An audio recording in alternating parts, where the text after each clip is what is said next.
Brothers, I got a message from a listener last week. I'm not going to use his name, but I'm going to read it because I think every man listening needs to hear it. He wrote, Karlton, I'm 14 months out from my divorce. I'm just now realizing that I spent the first year trying to prove I was okay instead of actually getting okay. I went on 22 dates. I took three trips I couldn't afford. I bought a car I couldn't afford. I'm not okay, and now I'm broke. Thanks for tuning in to Rooted in Christ. Men after divorce. Divorce rarely gets talked about in the church, but we open up the conversation for Christian men seeking healing, strength, and a renewed walk with God.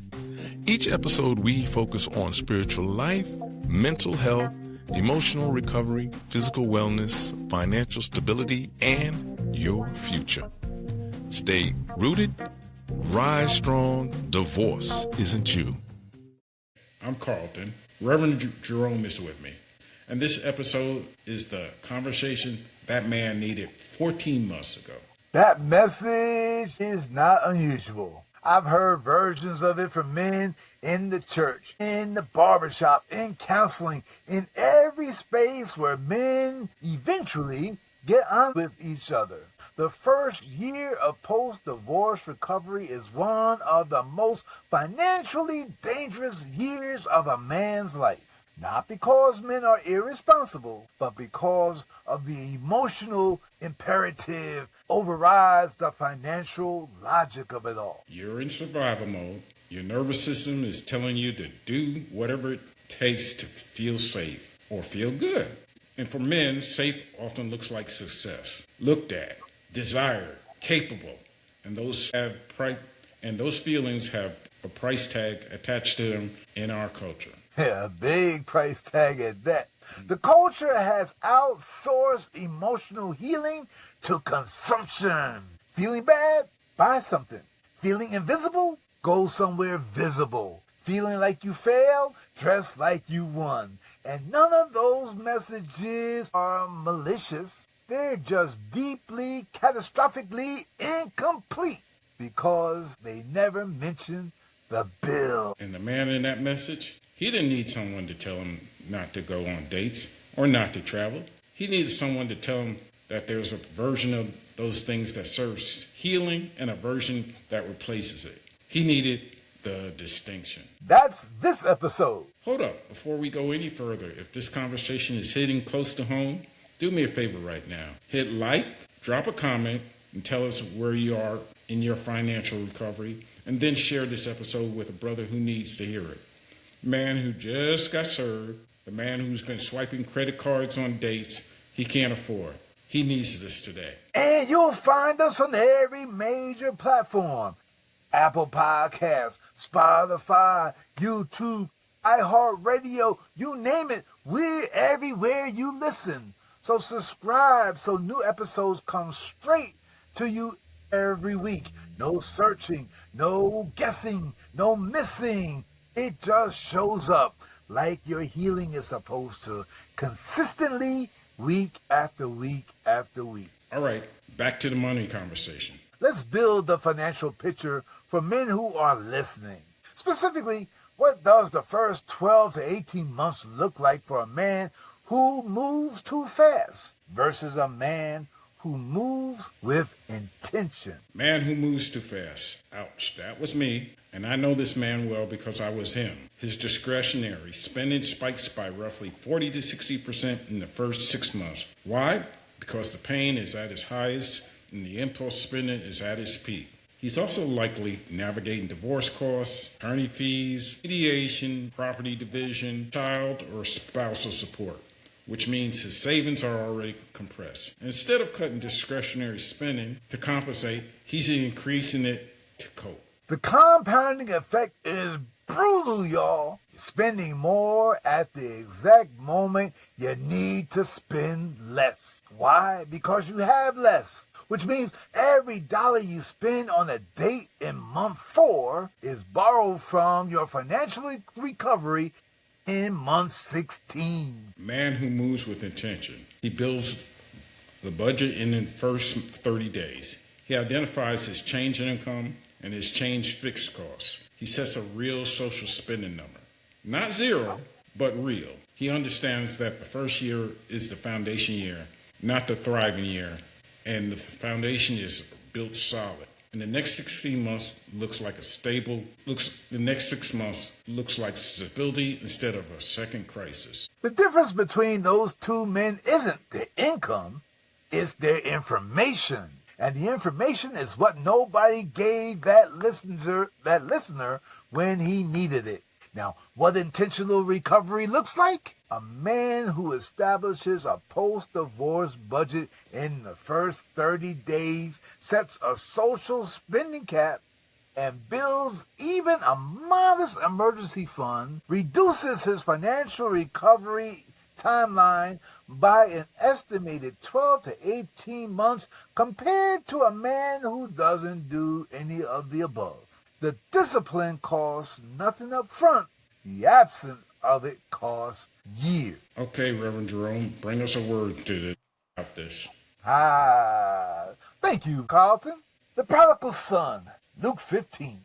Most people know this story as a story about forgiveness. And it is. But I want to read it as a financial story for a moment. The son took his inheritance, his resources, and spent it in wild living. He went abroad, got away from home, trying to live that fast life, trying to feel free, feel alive, feel like he was thriving. He thought he was living. And eventually, he ran out of cash. And it was in the running out that he came to himself. It says he came to his senses. The waste was in the wake-up. The waste was in the wake-up. But here's what I want men to hear. You don't have to reach the pig pen before you come to your senses. That story is not prescriptive. The prodigal son didn't have to spend everything. The story would have been better if he'd come to himself at the first tavern. Before his cash went dry, the father was always ready. The return was always available.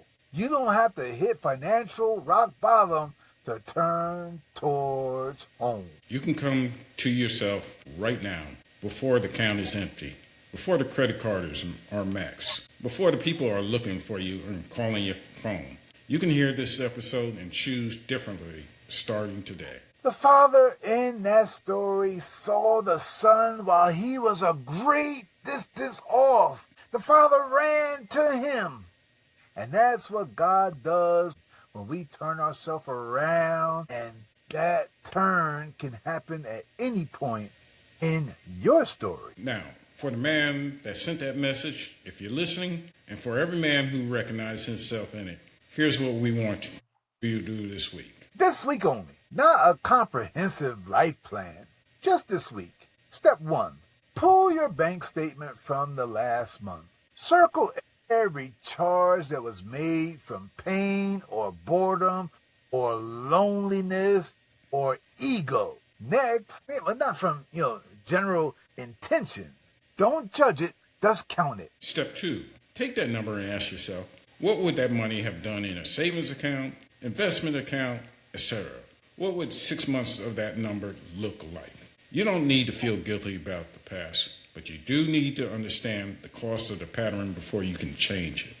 Now, step 3, text one person in your life, a financial accountability partner, and tell them you're doing this. Now, you don't have to tell them, everything about it. You don't have to confess what you're doing, just to connect the intention to a relationship. Accountability that lives only in your mind has a very short shelf life. Step 4, listen to the next episode. Of course, we're building on this. The financial conversation in recovery is ongoing.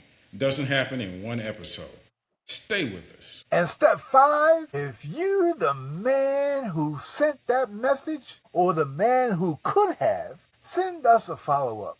Tell us where you are right now. This community is listening. You're not anonymous to God, and you don't have to be anonymous to us either. we're on your side. Nobody told him. That's what the message said. So let us tell you now, clearly and without ambiguity, moving too fast after divorce will cost you more than money. It will cost you time. It will cost you the financial recovery you need to build the next chapter on. And it will compound the emotional work you still have to do. But the turn is available right now, today. This episode, the foundation can start being built the moment you decide to build it. Okay? Once again, share this, subscribe, comment.